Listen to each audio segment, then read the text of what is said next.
und herzlich willkommen zum Auf die Fresse, the WXW review podcast in English. I'm Ian Hamilton, and this is Mike Kilby when I get the mute back. Mike, how's it going? Hello. I am unmuted, aren't I?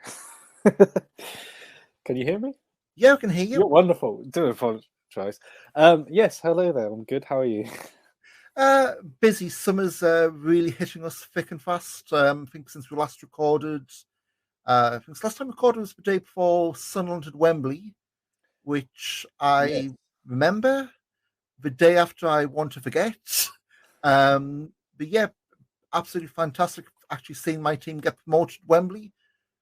First time they've won in front of a crowd since 1973, which once in a lifetime. Yeah, it wasn't so lucky for Luton, but well, never mind. Yeah, we'll take 6 points off you next season, mate. Yeah, can sort out a bill afterwards. Okay. But yeah, so we've had a few weeks of out shows, and I think WXW, they're dropping them thick and fast. One a week. We've got 2 to talk about this week, True Colours, and after over 2 years, we return to Hamburg. That's Powercrowd is back. But we've got a few quick tidbits of news. We're not going to touch on Maggot in Super Strong Style. That's dropping in the next few weeks, so we'll talk about his foray after that's dropped on demand everywhere. But first up, progress on at this point. Well, yeah, it'll be like a line item, I guess. But first big news, I guess, Sense of Alt, who's on the shelf for, I think he said about a month. He had surgery, I think this past week. So we've had 2 matches of Eagle Blanc, or he's had 2 matches of Eagle Blanc on the 2 shows about to cover. They quickly did the series. Explains why we did those so quick, but it's also meant that Broken Rules tomorrow, as we record this, is being changed. The advertised, let me not trip over this, tag team tables elimination match for the titles. It's now Bobby Guns, Michael Knight against Rotten Flot. Eagles replaced Bobby Guns in that scramble match. So yeah, best wishes through Sense of Alto, and heal up soon and fast.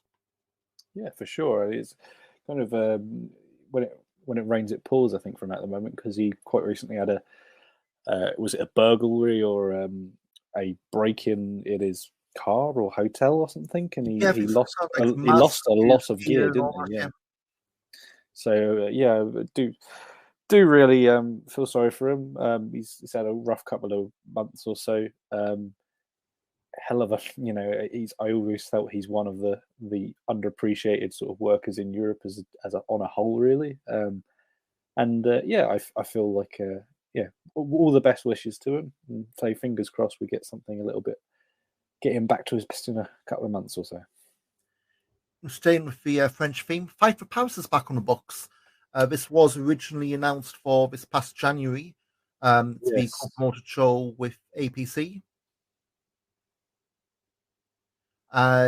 So it was meant to have taken place in January. It got cancelled because of COVID restrictions. It's now back in the books. It's going to be taking place at Nanterre Studio Jenny on July 10th. We'll touch who's on the post and what have you later on. But yeah, I think last time we did a 2-night term, so it's just one show. But WXW working with the promotions again. Yeah, because it was cancelled very last minute because obviously Omicron went a bit mad, didn't it? Last variant everyone speaks of. Yeah, the last one that mattered, really. Because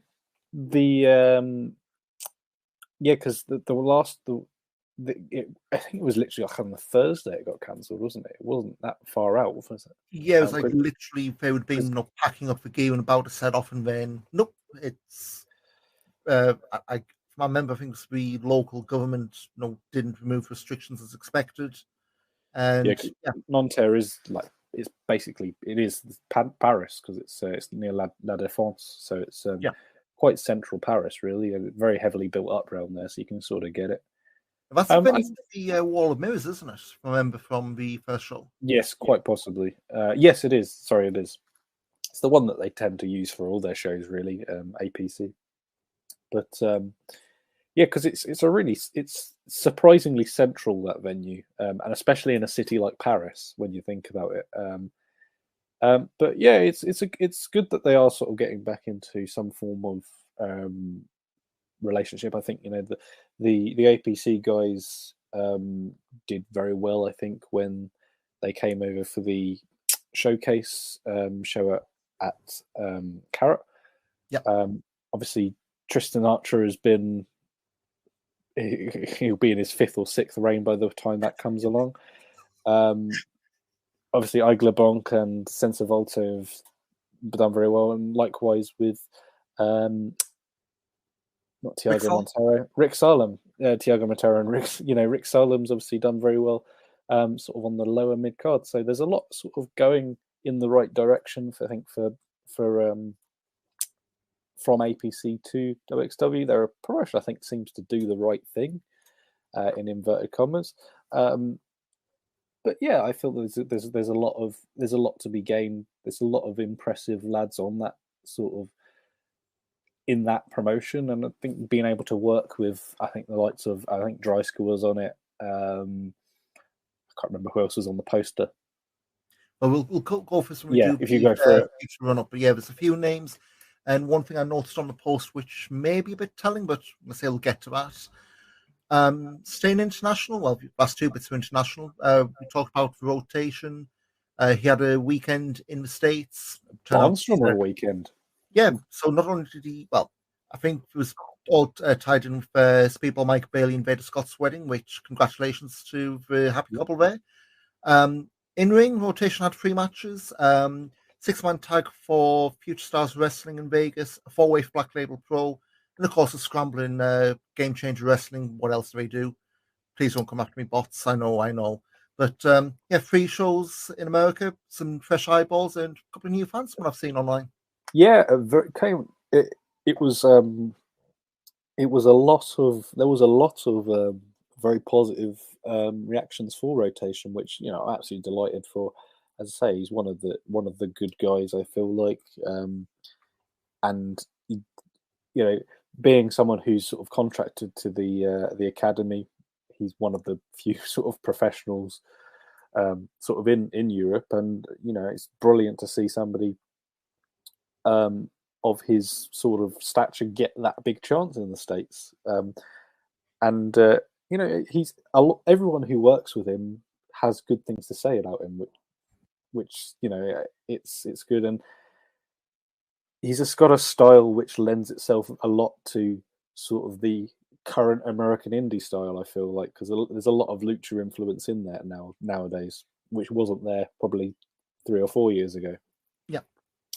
So we'll see builds to anything, but again, yeah, can't hurt having a couple of matches and having people wanting you back. So, especially WrestleMania weekend next year, who knows? The rotation working and getting over well with sort of the local guys out there is equally good, because you think if you're a I don't know any American indie guys, to be completely honest, I'm not going to throw a name out, but if you're one of these guys and you're thinking, well, do you know what? I really enjoyed working with rotation,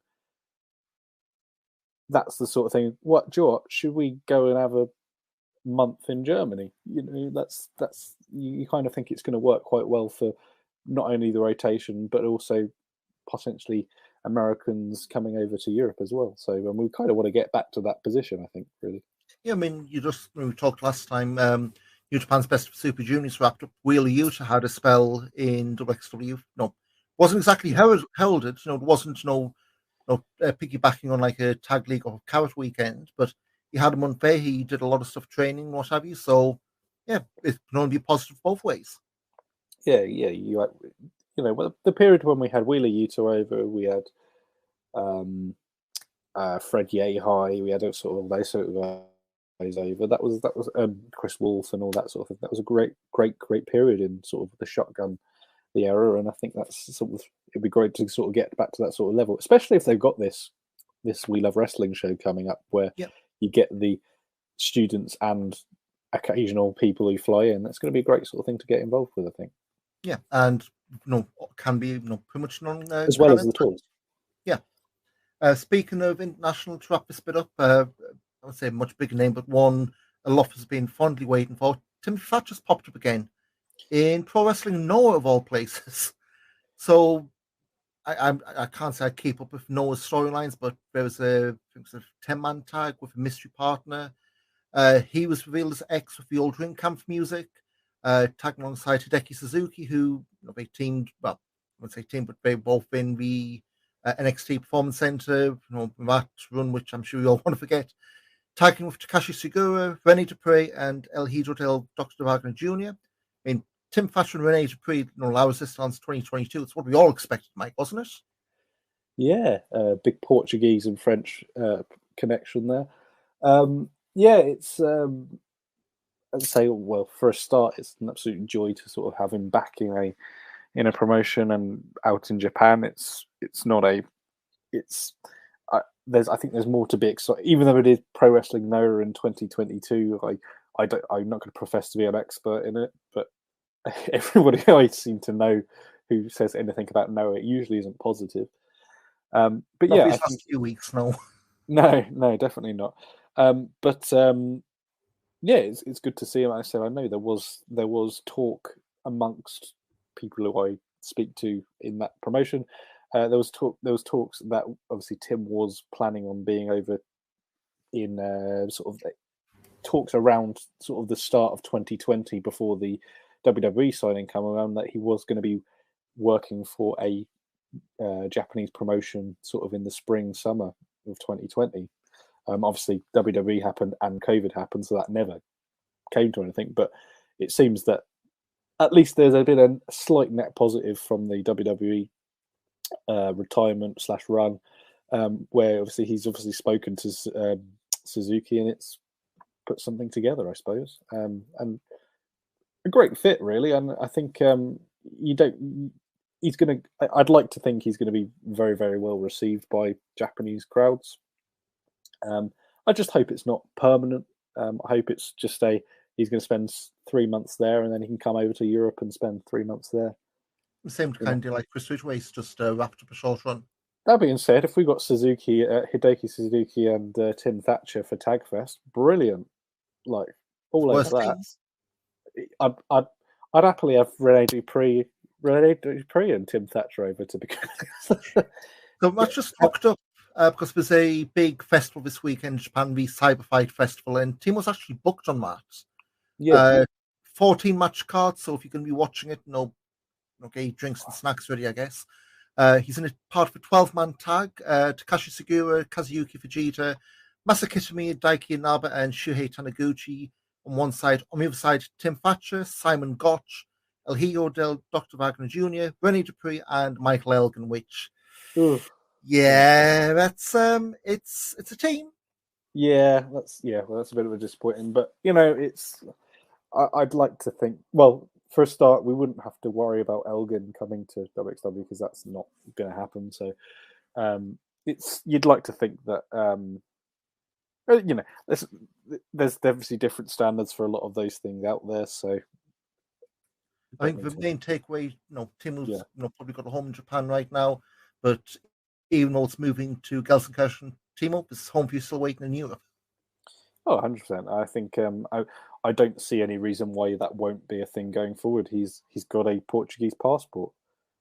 There's absolutely zero restrictions on him working and living in Europe. So with that in mind, I don't see it. I still think it's a when and not if, really, with Tim back in Europe. So I think the run in Japan is going to be very exciting. I don't think he's going to be there full time. I don't think he's going to be there full time like Brooks, But yeah, it's something to keep an eye on, and it's the sort of thing I'll log on every morning, and occasionally there'll be a Tim Thatcher gif on the timeline. So, and being a new one as well is always good. But move on to first for two WXW shows.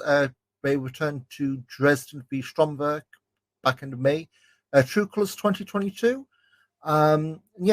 Like True Colors last year, main event was Axel Tischer going for the title, but we'll start with Bob and work our way to the top. We'll not mention the else, but opening match, Sense of Alto, Igel Blanc, second match in the, I guess, impromptu series, I guess you'd say. I put this match on par with the first one, 13 and a half minutes, went quite the pace. Senza got the equalizer, if you want to use sporting terminology, I guess. Nice competitive outings. Senza, I say, equalizing the series, and this didn't have any of the nastiness I thought we saw in Papenburg in a way, this that edge we were talking about. Yeah, it was a very, I think it was a very fairly fought match, if you can sort of say that. I'll be honest, I've not really been, I'd say, kind of going on to the other match that happened. I've not really been the biggest fan of this series in general, because I don't really understand what happened, barring there's a little bit of tension. Is I don't think there was, to be honest. I think more of it was just there was a little bit of tension, but not much. Yeah, it wasn't like we had a long losing streak. I think it was maybe similar event where we've got a match we want to prove who's best, like the stock competitive match, but yeah, it wasn't really anything nasty. It was more we're not used to seeing Senvolto having that kind of aggression in him. Yeah, I suppose it wasn't a malicious rivalry. It was just kind of a let's see what we can do sort of thing. And I suppose there's the theory is stone sharpens stone, in the sense that the only way you're going to get better as a team is to know your own partner's weaknesses and strengths, I suppose, isn't there? Yeah. So in a way, actually, this technically really should make them even better as a team, if we're talking sort of storyline wise and actually practically as well. So in a way, I kind of get it from that perspective, but I don't feel like there was enough really said about why. If you know what I mean. And again, we talked earlier about the injury and the surgery and what have you. Maybe it was meant to be stuff in there and it got sped up, just to complete the series. But yeah, and I think we will go on to the ending in the next match on the next card anyway. But I just felt like it was a bit rushed. But then I think probably with the injury on top of it, we wonder if that was probably why. I don't know. Speaking of injury, the next segment, Stephanie May's not clear to compete. There was something that was dropped online before the show where Fast Time Mudo was given the opportunity to pick somebody else. He turned it down. Of course, this whole thing's been I have a fight with her or by myself. So the tag title match is a triple threat under handicap rules, I guess, on his side, which I guess Doom was pretty much the die was pretty much cast the second they said Stephanie Mays wasn't there, and I think from what they said it's a knee injury again, which it's not really looking good really for Mays at the moment, is it? It's any time she sort of gets any form of anytime she gets any sort of like positive outcome, it's within a month it's gone, isn't it? It's a shame. I think the star of the team. I know we sort of there was a lot of, including from yourself, Mudo was sort of the star of the closed set era, but I feel like since we've come back to the crowds, it's not really there for me. Whereas I think Mays, every time they've had the matches, she's been the star, I think, of that team. Yeah. So yeah, it's a real shame for them. I don't know whether, because I don't know where Mudo really goes from here, because I really don't think he's up to scratch. I think since the crowd came back, they've really hemmed in. It showed him up, I think. Team stuff. So yeah, I mean, and again, we don't have a shotgun title lottery stuff. I wouldn't even think at this point he's in line for that. I mean, who knows? He might win the belt one of the Wheel of Wrestling tapings this weekend. But yeah, it's gonna be very interesting to see where he goes. Indeed, what if anything do they keep him the sidelines with random matches.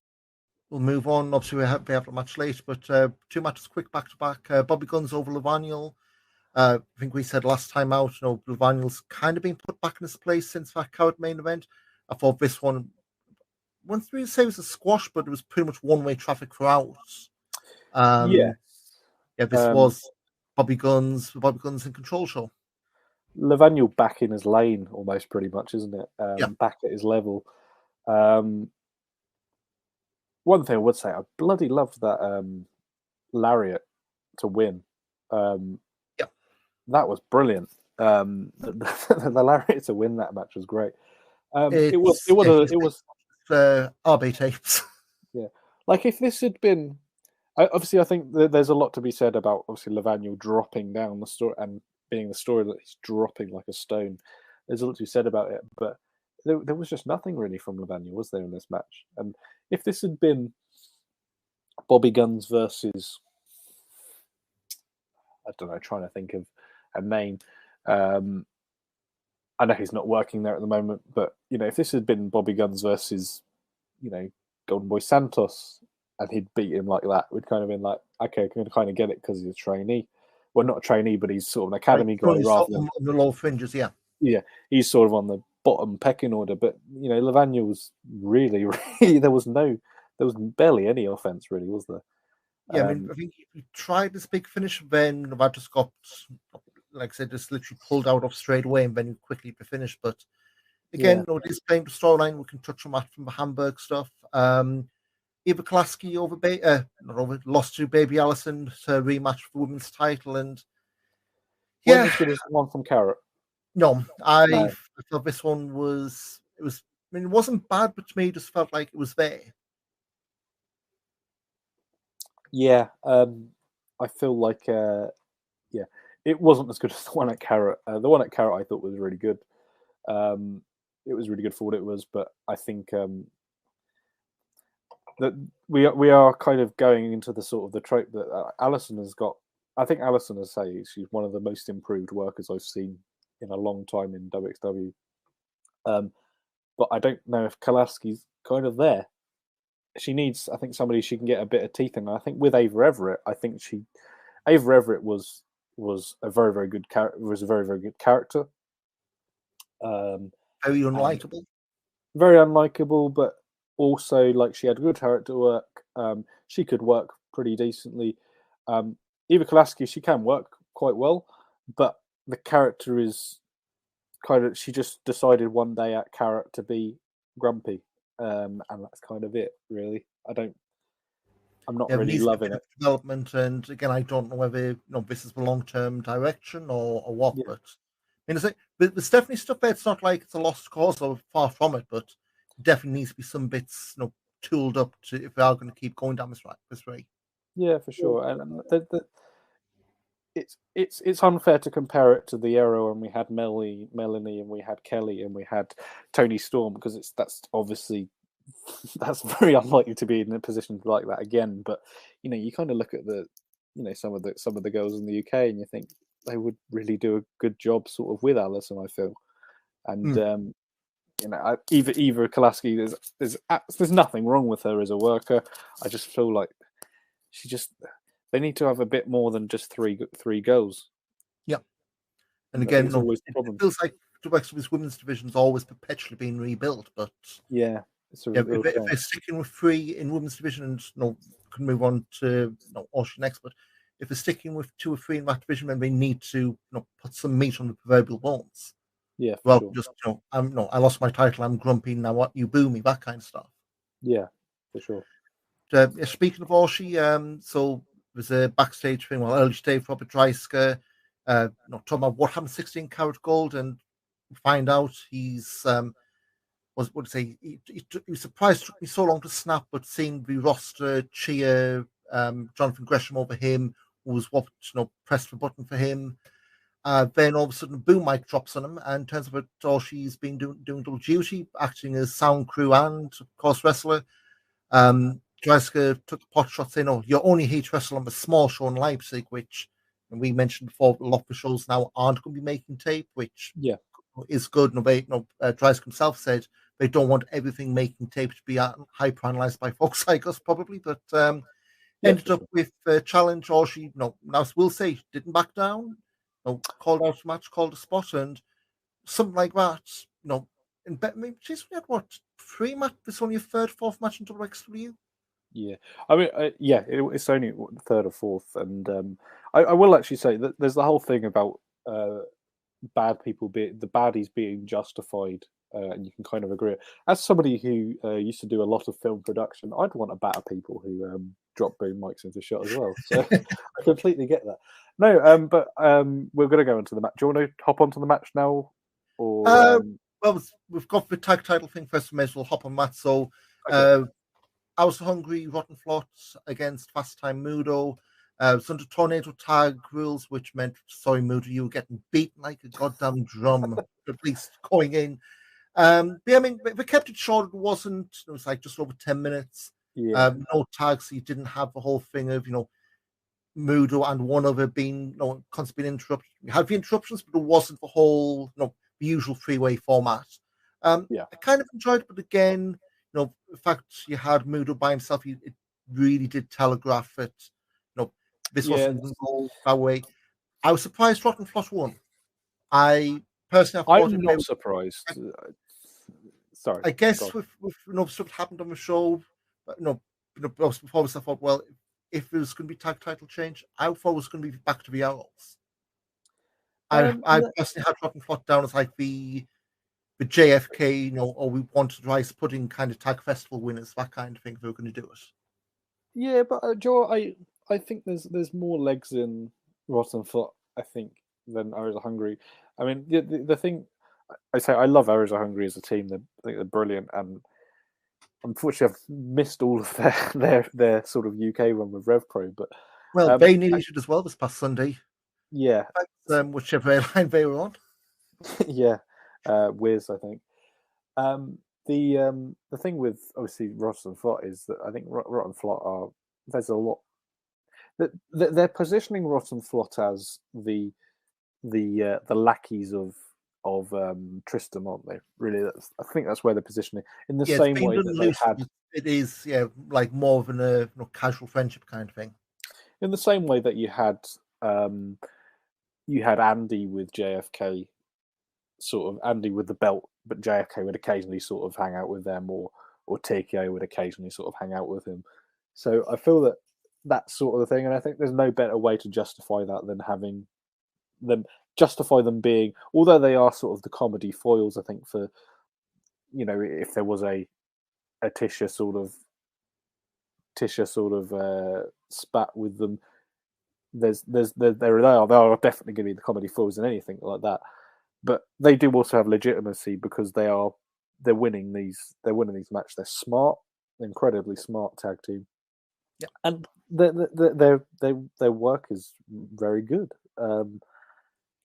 Especially they came out of nowhere for a lot of people. I think they look back on the empty arena shows. Like Shank, it'd been a long while since he'd been on WXW, and it's like they were one of the guys that came. What was the second set of three empty set tapings? Yeah, they weren't on Shotgun 2020. They weren't on that. But they'd been, obviously I knew Rotten Flot from, I mean, they did GWF, didn't they, for a bit? Well, no, it was Muscle Catter in GWF, wasn't it? With Tony, I think it was. I definitely had seen Rotten Flot somewhere. I can possibly even Wrestling Cult, I think, possibly I'd seen it there. I know I'd heard of the name before they did Tag League, before they did the empty arena stuff. Let me see what they did. So this before 2020, they'd done Nordish Fight Club, European Pro Wrestling. I was aware of them. IPW Germany's might be one. Yeah, I think I'd seen them there actually. But yeah, I think there's a lot more upwards trajectory with Rotten Flot than the Arrows Are Hungry. As I said, no disrespect to Arrows Are Hungry, but I feel that Arrows Are Hungry at this point would have been holding it to hold it. There wouldn't have been. I don't think there's as many stories you can tell with Arrows as tag team champions as there is with Rotten Flot. Yeah. So. And again, I mean, they've been entertaining, like obviously over Coward Weekend, and they're more than just the entertaining fools. They get the job done, so that's a little bit extra credibility. We're going to the Dreisk Orshi stuff, and I know I only gave us 3 stars, but I absolutely loved this match. Yeah, like, in terms of taking someone who I would dare say for the the Dresden crowd, maybe might have seen over Carrot, in a circle, but to get somebody new and okay. Results defeat, and I don't want to say, like you say when WWE puts someone in a one decent segment, it's like, it's a star-making performance. But for this kind of level, someone coming in, third, fourth, how many matches in, new crowd, and she getting as much as she did against Dreisker. That's a hell of a way to make an impression, regardless of that end result. And this is somebody that there's a lot of trust in sort of be out, not within sort of storyline, but there's a lot of trust in, and there was an interview with Dreisker.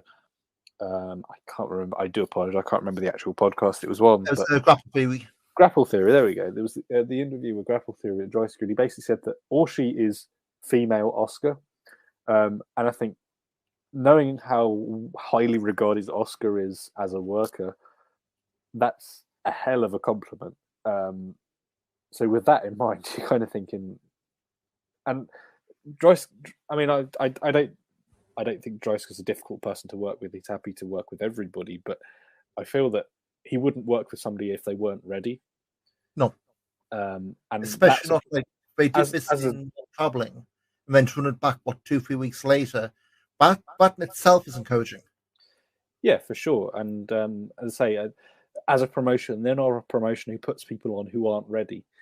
It's not like there's people in the contenders division in Rev Pro who, I'll be honest, I don't think are ready for sort of the level of shows that they're on.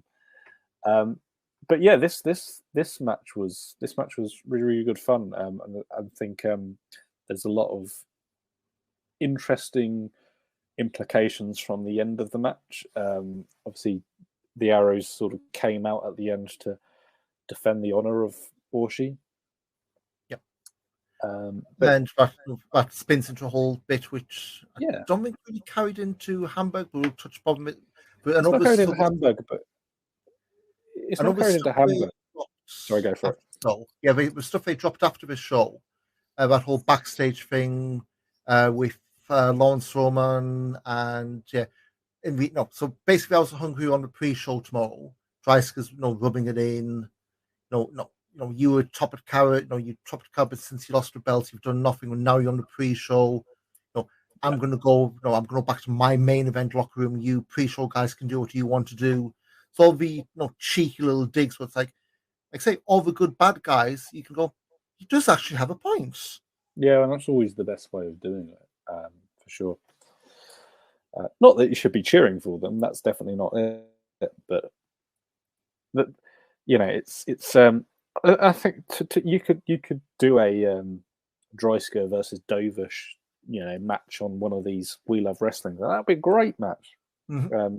A Dreisker Icarus match. That's immediately you've got two great matches that you can throw out on the next couple of shows, and it's going to be really good fun. So that's with do you get a point where Dreisker has a worker who he feels is worthy to work with? It's the sort of thing I could imagine if he wasn't in the States and it was a normal world. I could see Dreisker going, well, Joe, it's somebody who I respect and I think he's at the same level as me. Well, Alexander James here, that sort of, you can see avenues that can go down, or somebody, another worker of a sort of a similar standard. You can sort of think, you could do Arrows versus Dreisker and respected worker who he feels is at the same level. I keep saying we've got Tag Festival. That's come up very quick. That seemed like a natural end game or payoff of sorts. Well, I think you could see Dreisker in the world title picture, to be completely honest, at this point. But I think there's still a lot of I was about to say a lot of football to be played. There's a lot of matches. There's a lot of matches to go. I know we cancelled the Fans v Wrestlers game, but yeah, there's a lot of wrestling to be done in between then and now. Really, I can't predict anything that's going to go for Tagfest yet. So every time I do, I keep coming short, so I'll hold those predictions. But next up, shotgun title: Peter Tahani against Maggot. A decent match. Maggot won. Can't really say much about it. I think it was a good performance from Tahani, as you'd expect. So I think this is Tahani's first match since Coward Weekend, at least for WXW. I think that has kind of taken some of the, I won't say the shine, but it's taken a lot of momentum that he'd had from that weekend. I mean, I'm not saying it's a lost cause or anything like that, but I think definitely it's going to be the kind of thing where maybe Tagfest, maybe Coward next year, you get that hot traveling crowd, you get that buzz back. I think WXW always the kind, especially the shotgun title, which has been on all the shows pretty much. you're not going to pull the trick if he's not in all the shows. Well, he's only getting booked once every few weeks. I guess you don't pull the trigger on it. Yeah, I suppose you don't really know what his situation is, really, do we? You'd like to, Tehani, I think, being put straight into a maggot match, which he's not going to win, it kind of immediately puts a bit of a ceiling on him. You need to have a Tehani rotation match at one of these next shows, because Tehani's in the scramble, isn't he? At Broken Rules. Yes, he is the mystery benefit scramble. Yeah. So there's going to be sort of positives from that. I think he's going to probably do a good performance in that, but he needs a couple of months of having good matches against good people, and then I think you can maybe look at him probably when we get towards Tagfest. Do you chuck a belt on him, or do you give him a good program with a Dreisker? You could see. I could see actually in my mind's eye, I could see a Dreisker Tehani thing going on. Could you see it? A Guns Tehani thing.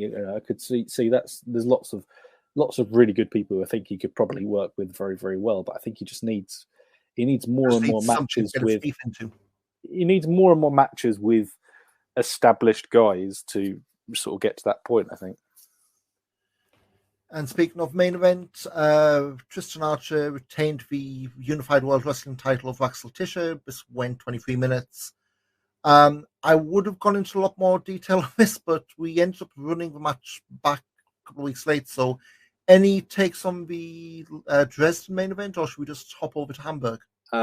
It was very nice. It was built very, very well. Obviously, being the whole homecoming thing, Tristan beating him clean as a whistle. So that's the one thing I really buried the lead on. So they had the two referees gimmick because Titian mentioned, every match he's taking cheap shots, he's taking low blows. So they had was it Ryan Ringer and Shooter Schultz as the two refs. Yeah, and for the most part it worked. Then Rottenflot came out to save the day for Archer, distracting both refs in one goal. Which if it works, it works. And but the final part of it was still clean. Right? We haven't been in terms of the interference. Yeah, well, I suppose it was. Yeah. But again, it's the whole thing of it. That did set up a rematch if they wanted one, and make the bridge over. So originally we meant to have had was it Tristan against Jonathan Gresham in Hamburg last week. Yeah. Gresham pulled out, so instead we got an Ironman match. I'm very well. It seems harsh, but I'm very glad that I didn't go to Hamburg because I was planning on going to this show because it was the Platinum Jubilee, so it was 2 days I wouldn't have to take off work, but the flights and hotel tickets were ridiculous. The flights cost half term, and so going on with our airports. Again, all the mummies taking their kids to Hamburg, apparently. Yes, I mean, I think they said this was the first Ironman match, at least for German, because I listened to the German commentary first, to get both this watched. Okay. I'm pretty sure so Sebastian and Christian on German commentary. I think they said this was the first Ironman match in 15 years. I can completely understand why now. I mean, look, it's modern day. We all have short attention spans. I think doing, knowing if we knew then what we knew now, if we knew now whatever. Yeah, I wouldn't do this match after the Dresden match. No, if you had to do the Ironman match, you do that in Dresden and save a two referee gimmick for something else. To me, having these two so quick on top of each other. I mean, because of the situation, you didn't really get even like a template promo or anything like that to set it up. Which again, I'm not knocking WXW. Stuff happens. Their hands literally were tied on this. Yeah, it was a day beforehand. Yeah. So just main event when we get there. But first time in over 2 years in Hamburg, that's Powercrowd was back, and they bloody lifted the show. Yeah, it was. Oh no, you said with. I watched it with English commentary. And apparently it is louder on the German dub, but the English dub, it was dead quiet. The for the first half anyway, up until to be honest, the entire show was really quiet on the English dub, and I think you concur as well, don't you? There's bits I like to compare and contrast with, and it did seem a bit not like shouting them and whispering, but it was noticeable points. Yeah. Yeah, so there was a bit of a discrepancy in sort of the dub from that, but yeah, it was. It's a for me. It's my favorite venue I've ever watched wrestling in. I think the Mark Tyler is just brilliant. It's I wouldn't want to do a weekender there, but I feel that it's a venue that every fan of wrestling in Europe should go to at least once. Yeah. It's like it feels like it's a very different place to the Turbinenhalle. And for many people, that is WXW Turbinenhalle. But for me, it's the biggest, it's the best crowd of any. And that's why I was so disappointed by the sort of the audio mixing or whatever it was. It's the best crowd in Germany, if not Europe. And it's lively. It's got a great sort of, the setup of the room. I mean, I guess folks haven't described it. I'm going to compare it to a venue a lot of people probably haven't seen. Like Rev Pro used to run the Cockpit, which was, viewing was in the middle, was in the round, but I guess it's kind of like that, just a little bit bigger. You had, I wouldn't say that. Viewing and teeth standing in the crowd, so it wasn't like all seated with maybe 20 people by the ring. It was like almost like an old school football stadium.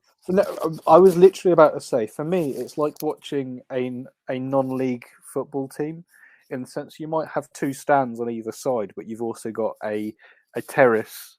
You've got terrace on either side at either end.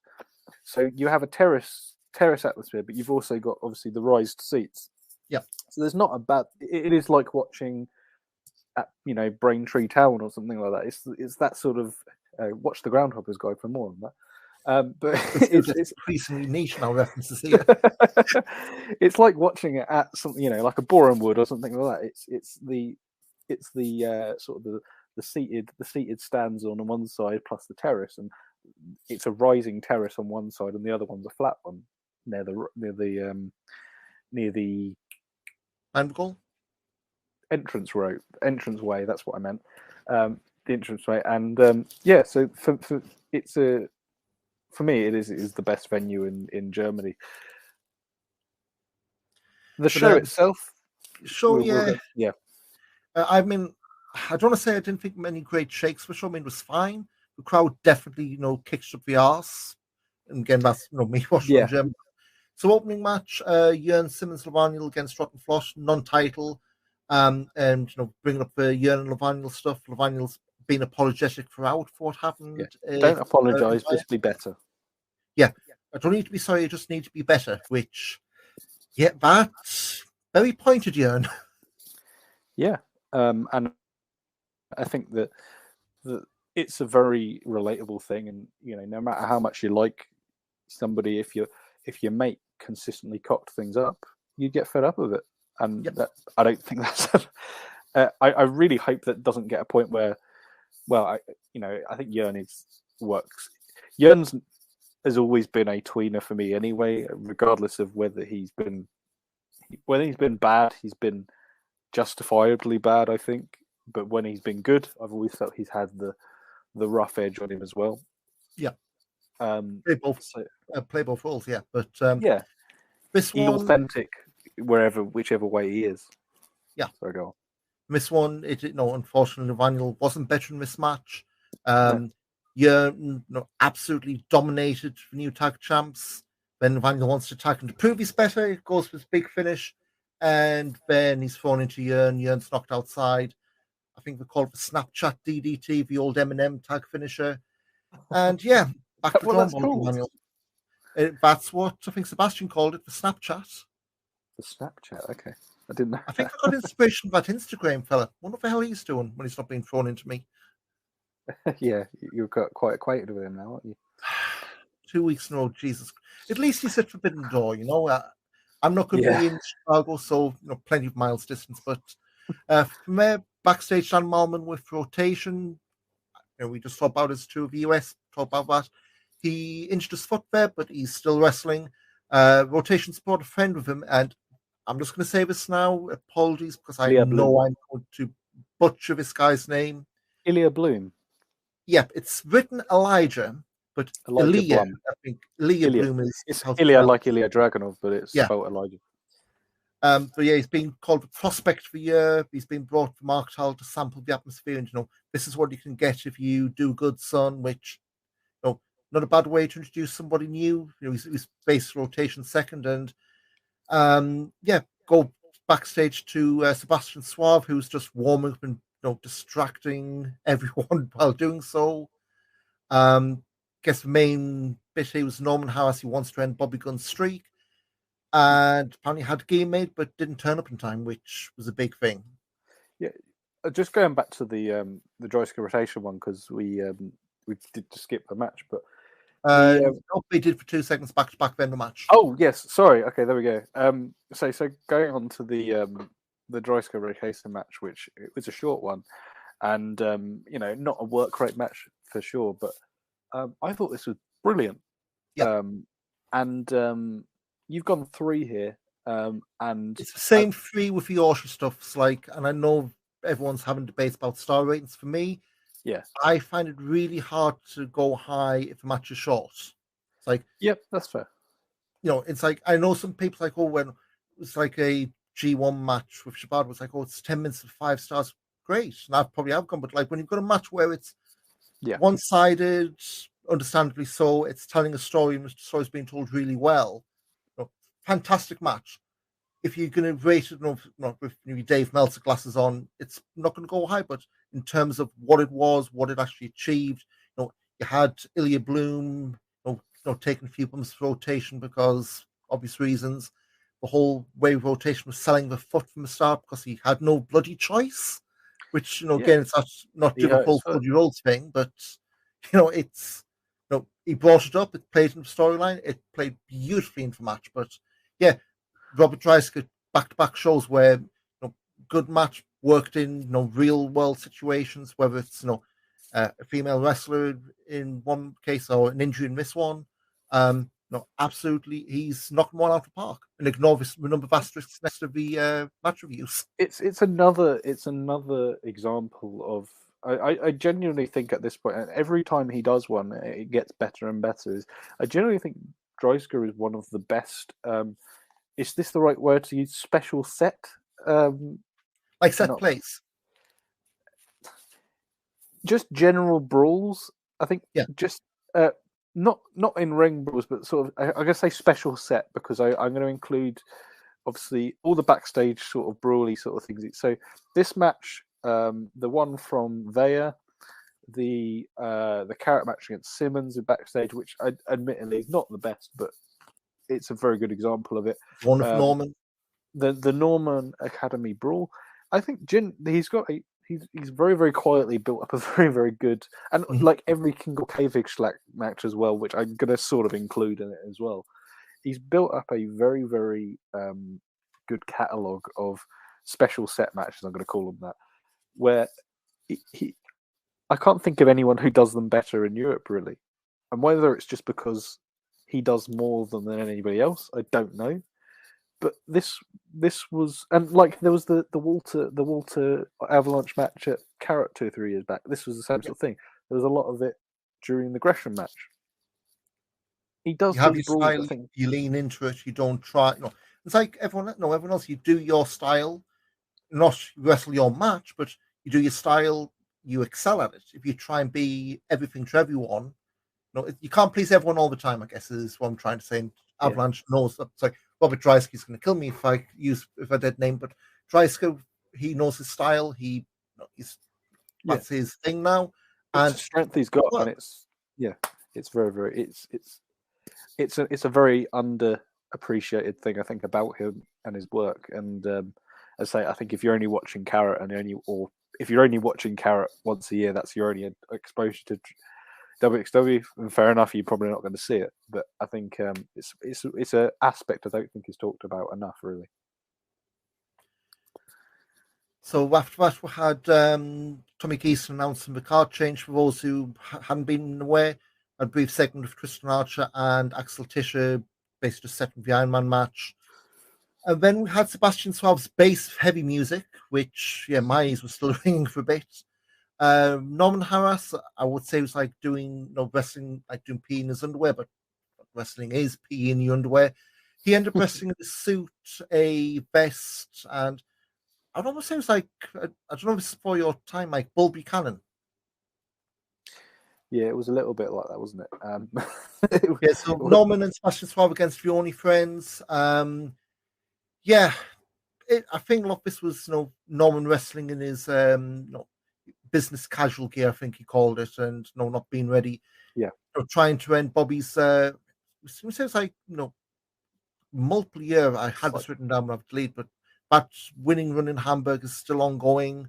Of course, Norman was never going to break it, and as we said, we're probably going to have to wait for Junior to come back and do it. But Junior or maybe Oscar. I don't know. Yeah, it was fine. Yeah, I don't know. That sounds like it's backhand, but it was fine. For what it was. It was what it was. Got both Norman and Sebastian Suave on the card. Nobody embarrassed themselves.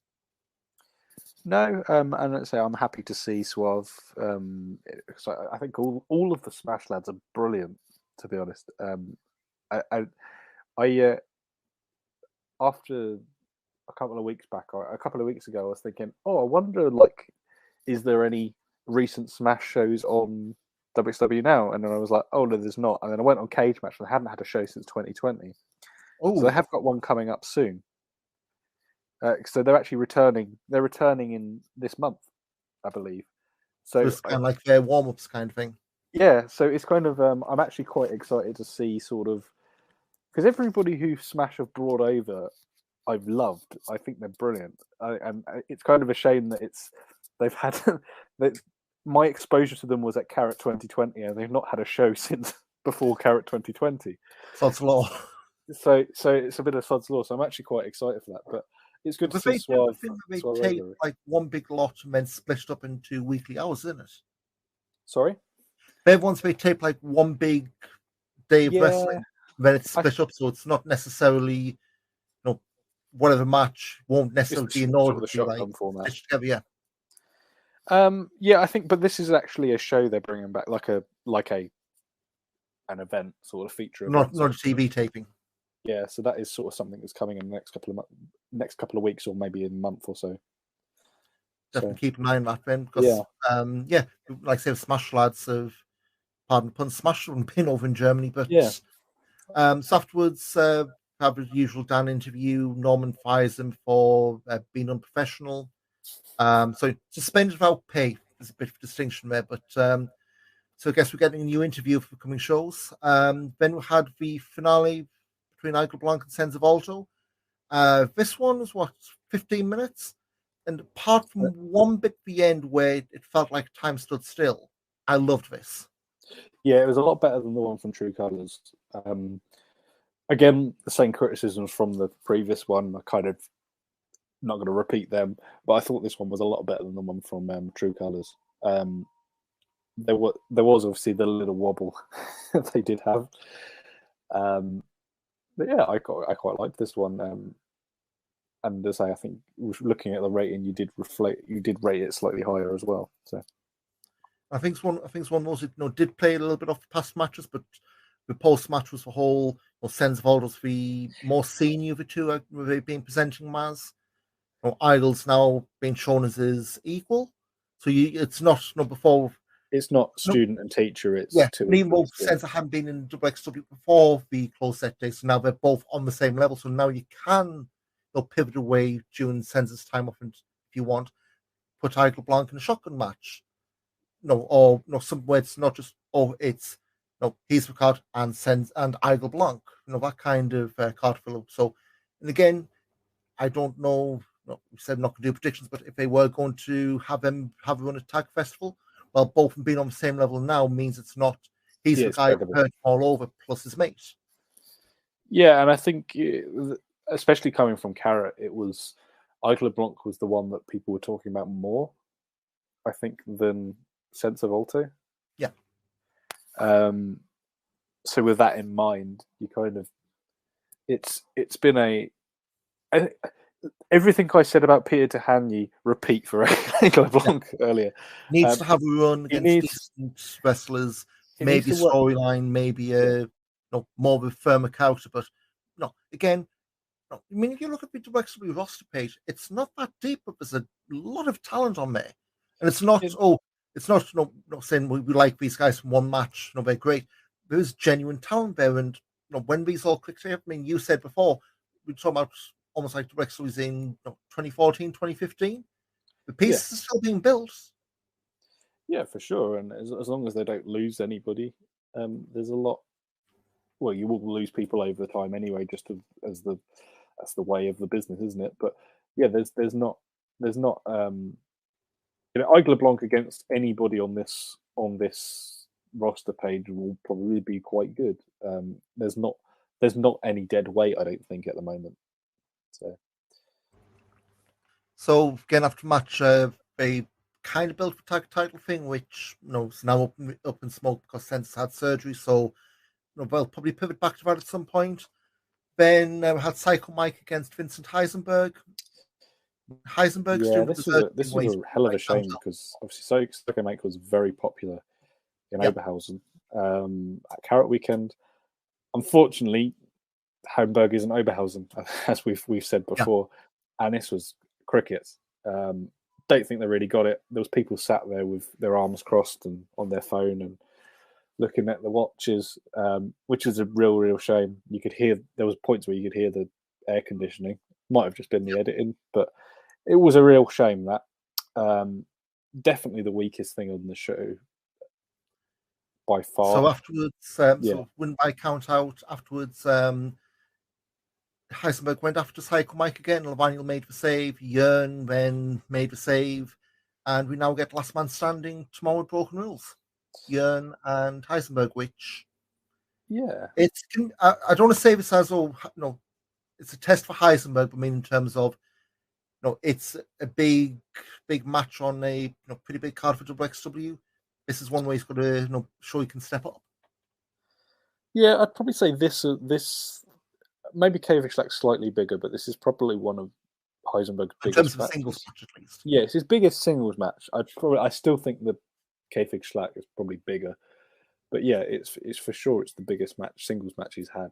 I'm intrigued because I'll be honest, Heisenberg's never been somebody I've particularly warmed to. I think he's fine, but I don't know. He doesn't have there's the little bit of spice I think I like in my guys, and he doesn't really have that for me. But I think it's you just got to see how this plays out over a couple of months. I think, and say everyone at that sort of level of experience is behind, because for so much of their career they've worked behind closed doors. Yeah. And we swear to God we didn't time this, but we've just crossed the hour mark. So let's start about talking about the 60-minute Ironman match. I swear to God we didn't time this. We haven't been doing the hand signal saying stretch was out. But so week earlier, Tristan retained in Dresden, despite the 2Fs thing. Now it's a 60-minute main event, and I'm not a fan of Ironman matches. No, neither am I. I mean, 30-minute ones you can kind of get by, but as soon as you say 60 minutes, you're telling the crowd that 45 of it doesn't matter. Middle 30, 35, and then the final bit. And unfortunately, you got that rule as well. And the other problem is that this show was not live. So unless you was at the show, you knew the result of this, because so you kind of just, all you needed to do is watch the falls, to be completely honest. It was, I'd say, they were backed into a corner. I get it. I get why they did it. It's probably just as good as anything else. But for me, it's not something it wasn't really befitting of a Mark Taller main Yeah, event. and again, you're thrown into a corner last moment. Yeah. I even scratching my head now, I can't think, what could you put on that would have been better. Must have unlocked anybody on the roster. No. And Christ, Rev Pro had the same thing a week earlier. Yeah. You lose, half your main event. It's like, well, do you completely throw out the card you've advertised? I mean, yeah, they didn't even have Maggot because he was in. Yep, he was at Progress. Yep. And I think you might have been able to do an interesting thing with Maggot. Maybe you could have done a champion versus champion match or something like that, and I think that probably would have been quite a good thing to just flick in. They did tend to do the champion challenge stuff in Hamburg, didn't they? Yeah. So I think if they'd had Maggot, they probably could have done something interesting with that. They could have done, a big tag main, like a big tag main. They've had a few times in Hamburg. When I think in particular there was the Ilya and David Starr versus Ilya and Starr versus Thatcher and Walter. Like that was a big tag match that they had in Hamburg in the past, and I think you could have done something with that, but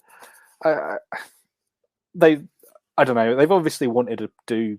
Again, this adds a bit more legitimacy to Tristan Archer because he's kind of beaten Tisha every time he's faced him, pretty much, really, hasn't he? Yeah, because Tristan. Tristan.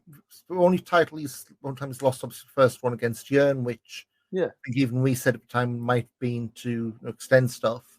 I mean, in terms of that, the match wasn't bad.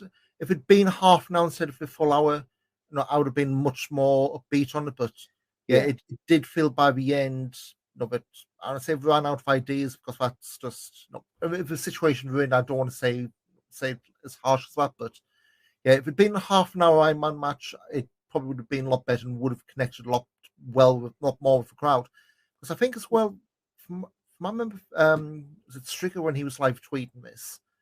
It was like 10:10 when the main event started. So you're looking like 11:10 finish plus whatever afters. You saw a lot of people clock watching. Yeah, and you look at the match times of the other things, and you think, well, do you know what?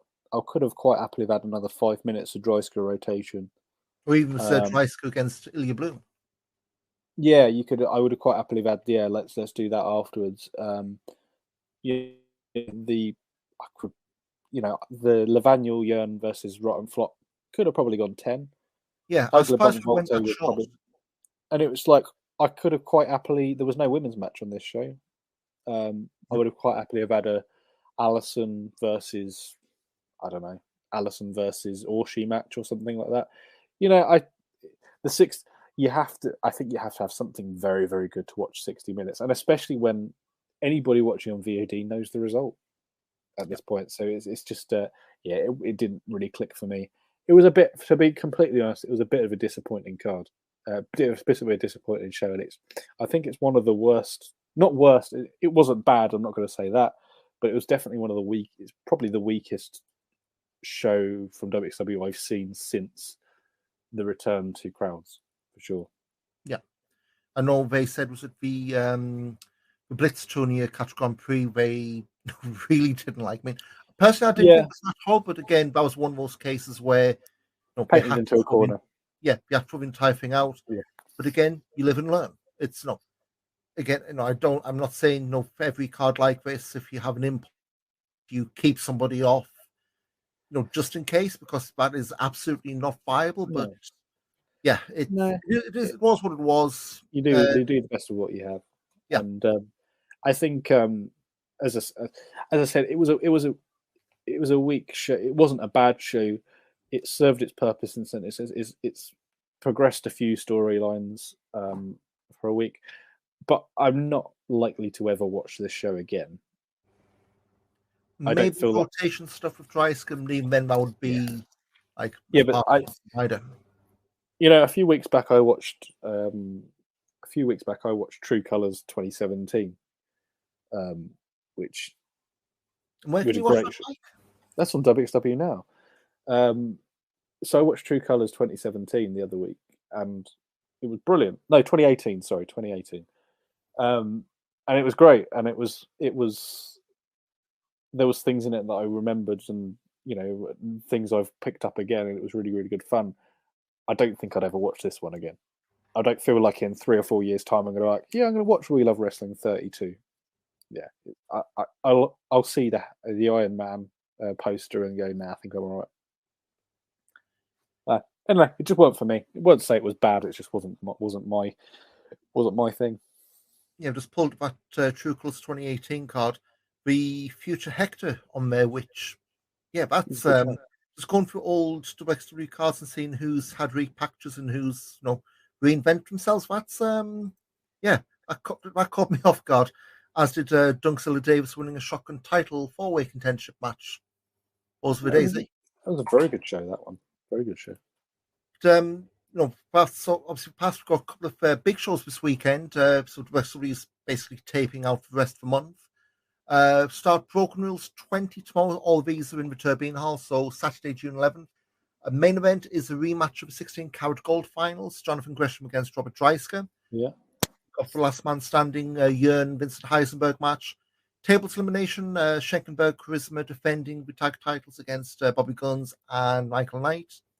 Axel Tischer Noir, Margaret again, and Baby Allison against Eva Klasky and Sebastian Suave. The Vinyl versus Psycho Mike, and that surprise benefit scramble rotation, Orshi, Eigelblanc, Peter Tahani, Hector Invictus, and Masha Slamovich, with the winner getting a benefit that they don't know about until they win the match, which could go so many different ways. Yeah, don't know where that's going. I mean, I don't know whether it's going to be a shotgun match on the We Love Wrestling tapings. Maybe, I don't know. You don't know. There's a few options, isn't there?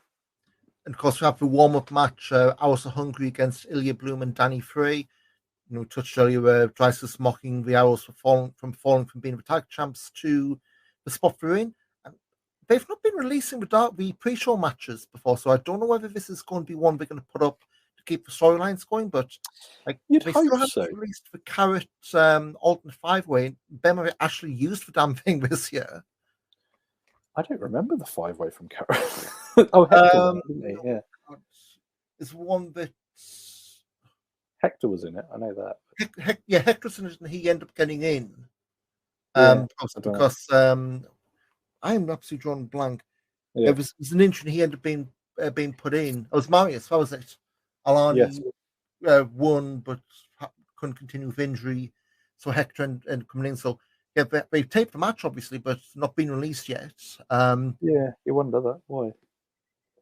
Well, if this this one drops on demand on YouTube, we'll know there's angle alert, I guess. But so Broken Rules, that's going to be available on WXW now this Wednesday, June 15th in German, Thursday, June 16th in English. Then this Sunday, June 12th, they're taping 2 Wheel of Wrestling shows. Obviously, we don't have a full card, but what we have announced, and we haven't said if it's for Wheel of Wrestling. Morning or afternoon. Jonathan Gresham against Tristan Archer for the WXW title. New Progress champion Chris Ridgway against Fast Time Mudo. Jörn Simmons, Lavaniel, and Psycho Mike against Tristan Archer and Rotten Flot. Axel Tischer against Peter Tahani. A Tag Festival qualifier, Magden Heisenberg against Bobby Guns and Michael Knight. Hector Invictus against Michael Knight. I guess most will be back-to-back, of course. And Masha Slamovich against Bobby Guns. Also listed Sebastian Suave, Robert Dreisker. And Norman Harris has promised a sexy return. When they used to be a bastard as well. Yeah, it's Mott Van Kunder. It has to be Mott Van Kunder. Who else is it going to be? That's the sexiest wrestler of them all. Maybe it's Absolute Andy coming back from Dubai. Well, yeah, he's not. He seems to be back in Germany now. I think he was pulling our legs, I think, with the whole moving to Dubai thing, because he seems to be back in Germany more now. So I don't know. I mean, Andy is a very sexy guy, so I suppose that makes that scans.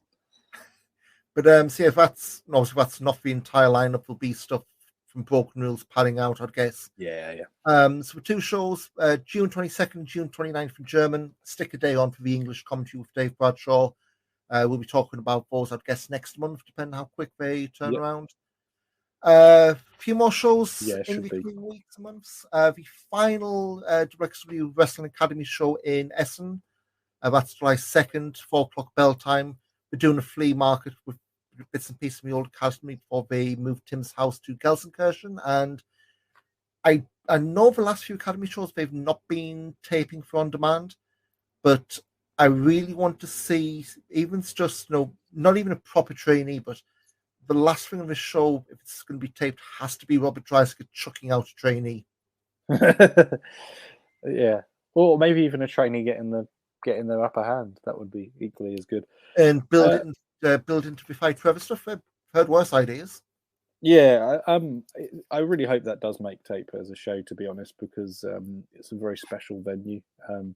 It's one of the, it's a place where lots of very, very happy memories, I think a lot of people have of WXW come from the Academy, the site of, not only great matches from the Inner Circle shows, but also great angles from the past. So yeah, for me, I really hope they do get that. It would be a real shame if they don't put it on tape, but we don't really know, really. So I mean, I'm also really gutted I'm not going to be at that flea market, because I bet there's some right interesting stuff there. I need to get in touch with someone, see if they can at least get like a listing of what they have, because I probably don't have room now, but I'm sure I could make room for some stuff. But yeah, I'd have to get it sent though. Yeah. Oh yeah. Cool. Can you just keep Gelsenkirchen until September? But I mean, one thing we'll say with the Academy in Essen, like we touched on this, back when we did the carriage review. That venue has been, and we talk about, Turbine Hall, Markthal. As far as small, intimate venue, that's my favorite venue in all of Europe, just because, again, wrestling in Britain, you're not really usually able to get back close to the ring. So, Carrot this year, when they, This is your favorite German venue? For some small shows. Oh, for small shows, okay. Yeah. Okay. Like, because you're backed up and close, because you don't really have any bloody choice. Mind that being said, I probably aren't going to miss, standing ringside and having to, duck halfway because somebody's deciding to do a baseball drop kick in your face. But the only thing I don't like about the Academy is the toilets. Yeah, I never had. Because I've been locked in them toilets 3 times. Well, we just hope the ones in Gelsenkirchen the locks work, and you don't get trapped in bogs. I have actually looked at the venue, and I've not seen the toilets obviously, but it does seem like quite a modern place. So I actually think it's going to be quite cool. But yeah, I'm not really sad about potentially, because genuinely, I got locked in the toilets for about 5 minutes at the last show. It was ridiculous. It's happened like 3 or 4 times. It's ridiculous. It's like Resistance Gallery toilets all over again. Yeah, at least at the Resistance Gallery, like, I don't know. That's just to read. Sort of hear the thing. You're literally in the basement in the Academy. So not my favorite. No one can hear you scream. Yeah. There's some of the cards we've got. Of course, we mentioned earlier the WXW against APC fight for Powers 2. Nothing announced yet, but the poster's got Robert Dreisker, Rotation, Maggot, Baby Allison, Jörn Simmons, Idle Blanc, Rick Salem, and without his WXW belt, Tristan Archer on the poster. Now, I really don't want to read anything into this, but Maggot's got his belt. That's interesting. Okay, well, I suppose in 48 hours we will know, well, time of recording, 48 hours we'll know if that's just me being cynical or not. But so that's July 10th in Nanterre, then elsewhere July, Batchcap, Frankfurt, July 16th. Finally, and I know Tass is going to have a big sigh of relief when this happens, unless, I don't know, monkeypox, and I'm touching wood here so it doesn't curse. They finally run the club from Hell in Erfurt on July 17th. That was the last show they've had to cancel, I believe, from pre-COVID. Yeah. Or reschedule. So we've got that, fingers crossed that goes ahead, and then back in Hamburg, the Grundspan on July 23rd for Dead End. August 6th, back at Viturbine, half a shortcut to the top, and then we mentioned this briefly earlier. August 7th, the debut show at the Wrestling Academy in Gelsenkirchen, the Fight Forever shows, which I think what they said was Academy versus some main roster guys. So maybe some of the stuff we've seen on the Academy cards, which haven't made tape, like your Alpha Kevin's, Rotation, that kind, which. And these are being taped, I believe. Was it for the Billy deal they're doing? But it's also going on YouTube, isn't it? Yeah. So it's not, you're not going to have gone, I'm not saying dodgy websites, I'm not going to besmirch everyone who likes Billy, but it's going to be available on sites you probably use more frequently, and more content. And I'm very intrigued by how they're going to come out. Yeah. If it's just going to be academy shows, then fine. But if you're going to get a sneaky, Bobby Guns, a sneaky only friends versus Arrows, a hungry match on there or something like that. If you get something like that, that'd be kind of really good fun. And I think that would be good, sort of at least from a marketing perspective. If you can throw out a, say if we get somebody on tour, if you could throw out, I'm picking a name, like let's say Daniel Garcia or something, goes on tour with WXW for 6 months. Let's say this was 2 years ago, but Daniel Garcia has a month in Oberhausen, and they chuck out a rotation versus Daniel Garcia match on YouTube. Somebody's going to type it in and go, "Oh, I whack that on." It's just good, because I think that was how I discovered WXW. It was because I was searching for people, and it was like, "Oh, this is a match from Germany," and it's how I found a lot of these things. So because it was the old Shotgun where you could watch, Pete. There was a Pete Dunne match on there, against Toby Blunt or something like that, and it was one you could sort of just access really easily, and you kind of need that. I think sort of it's as good as word of mouth, really. Stumbling upon it. Have a paywall, but have like your gateway drug, for want of a better word.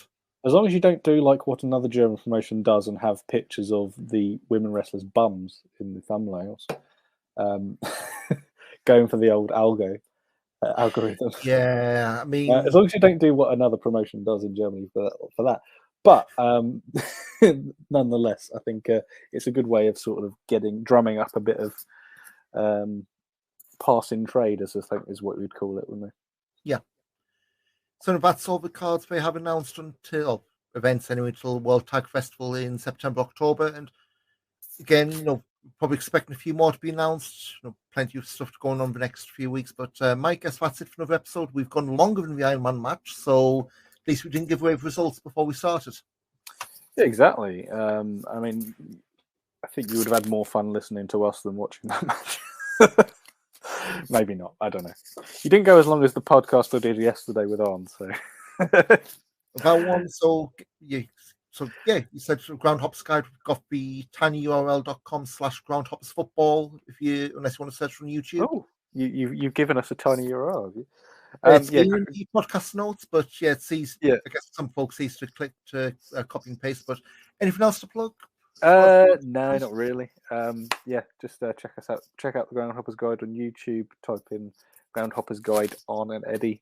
That's usually how you can find it.